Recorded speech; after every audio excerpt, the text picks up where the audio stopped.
పద్యం. ఇనుము విరిగెని నీరుమారు ముమ్మారు కాచి అతకవచ్చు క్రమముగాను మనసు విరిగనేని మరి ఆట నేర్చున విశ్వదాభిరామ వినురవేమ. పద్యార్థం భావం. ఇనుము విరిగనేని ఇరుమారు ముమ్మారు. ఇనుము ఎంత పటిష్టమైందైనా అది విరిగినా మళ్ళీ కరిగించి కట్టించి మళ్ళీ మునపటిలాగే తయారు చేయవచ్చు. కాచి ఎతకవచ్చు క్రమముగాను. ఇనుమును మళ్ళీ కరిగించి అచ్చులో వేసి మళ్ళీ శుద్ధంగా చేసుకోవచ్చు. మనసు విరిగినేని మరి ఆట నేర్చునా.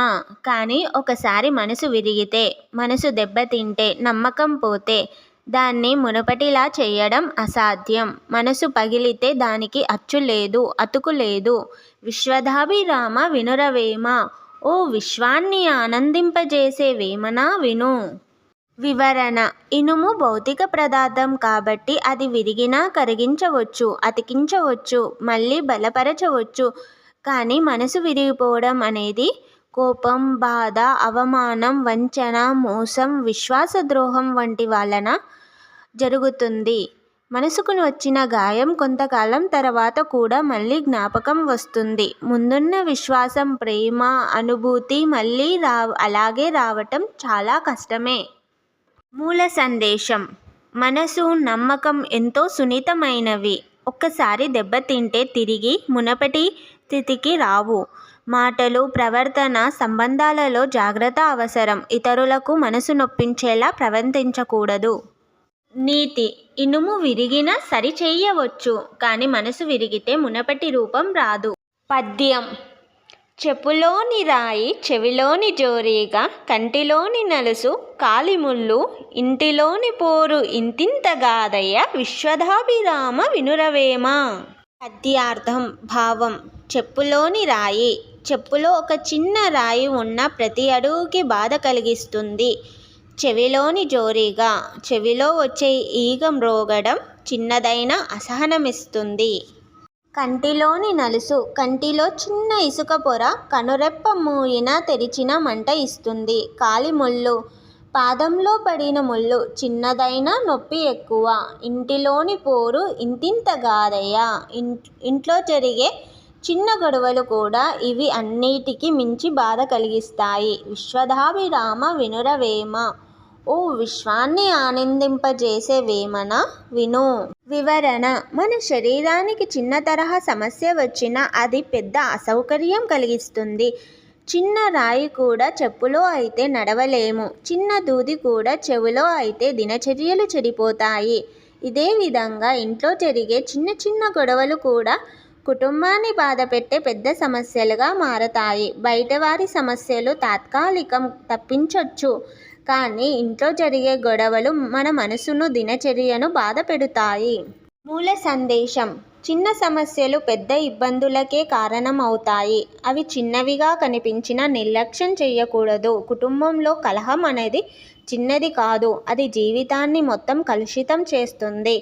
శాంతి ఉన్న ఇంటికి ఏ సమస్య పెద్దది కాదు. నీతి. చిన్న ఇబ్బందులు కూడా పెద్ద బాధలు కలిగిస్తాయి. కుటుంబంలో కలహం అయితే అత్యంత ప్రమాదకరం. పద్యం. వేరుపురుగు చేరి వృక్షంబు చేర్చును, చీడపురుగు చేరి చెట్టు చేర్చును, కుత్సిత్తుడు చేరి గుణవంతుడు చేర్చురా విశ్వదాభిరామ వినురవేమ. పద్యార్థం భావం. వేరుపురుగు చేరి వృక్షంబున చేర్చును. వృక్షపు వేళ్లలో చొరబడే పురుగు ఆ చెట్టును అంచెలంచెలుగా నశింపజేస్తుంది. చీడపురుగు చేరి చెట్టు చేర్చు.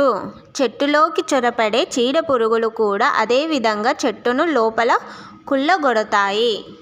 కుత్సిత్తుండు చేరి గుణవంతుడు చేర్చురా. అలానే చెడువాడు, అజ్ఞాని, దుష్ట స్వభావం కలిగిన వ్యక్తి ఒక గుణవంతుణ్ణి, మంచి మనిషిని కూడా పాడు చేస్తాడు, చెడుపడ కొడతాడు. విశ్వదాభిరామ వినురవేమ. ఓ విశ్వాన్ని ఆనందింపజేసే వేమనా విను. వివరణ. చెట్టు ఎంత బలంగా ఉన్నా వేరుల దగ్గర పురుగు పడితే ఆ చెట్టు బలహీన పడుతుంది, చివరకు కూలుతుంది. అలాగే కొమ్మల్లో చీడపురుగు పడితే ఆ చెట్టు నెమ్మదిగా ఎండిపోతుంది. ఇదే విధంగా చెడు గుణాలు ఉన్న మనుషులతో చేరితే మంచి మనుషులు కాలక్రమంలో మారిపోతారు. చెడు మాటలు, చెడు అలవాట్లు, చెడు ఆలోచనలు ఇవి పక్కన ఉన్న మంచి మనసు మీద ప్రభావం చూపుతాయి. వేమన చెప్పేది సత్సంగతి ఉన్నవారు మంచివారవుతారు, దుస్సంగతి ఉన్నవారు మనసును చెడగొడతారు. మూల సందేశం: చెడ్డ సాంగత్యం ఒక మంచి వ్యక్తిని కూడా చెడగొడుతుంది. సత్సంగం మనల్ని పైకి తీసుకెళ్తుంది, దుష్ట సంఘం లోపల నుంచి పాడు చేస్తుంది. ఎప్పుడు మంచి మనుషులను, మంచి ఆలోచనలను చేరవలసింది. నీతి: చెడు స్నేహం మనిషిని లోపల నుంచి నాశనం చేస్తుంది, కావున సత్సంగం ముఖ్యము. ఈ పద్యాలు మీకు నచ్చినట్లయితే please like, share and subscribe.